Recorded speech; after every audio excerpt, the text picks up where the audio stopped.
Welcome to mini cooking vlog. ఈరోజు small fish చేస్తున్నాం.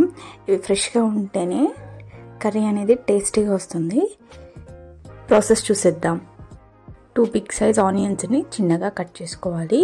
అలాగే 2-3 పచ్చిమిర్చి కూడా బారుగా కట్ చేసుకుని వేసుకోవాలి.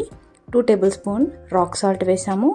1/2 టేబుల్ స్పూన్ పసుపు, అలాగే 2 to 3 టేబుల్ స్పూన్ కారం, 1/2 స్పూన్ ధనియా పౌడర్, కొంచెం జీరా పౌడర్, ఒక బిగ్ లెమన్ సైజ్ చింతపండుని ముందుగా నానబెట్టుకుని ఆ టామరిన్ వాటర్ని దీనిలో మిక్స్ చేయాలి.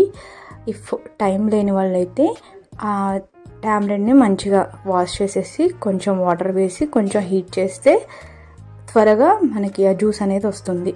దీనిలో కొంచెం ఆయిల్ వేసేసి మొత్తం మనం వేసిన ఇంగ్రీడియంట్స్ అన్నిటిని మిక్స్ చేసేయాలి. ఇప్పుడు టామరిన్ వాటర్ని కూడా పోసేసుకోవాలి. ఇఫ్ ఏదైనా మిగిలి ఉంటే కొంచెం దాన్ని మిక్స్ చేసి దానిలో ఇంకొంచెం వాటర్ పోసుకుని దీనిలో ఆ వాటర్ని పోసేయడమే. దీన్ని స్టవ్ మీద పెట్టేసుకోవడమే.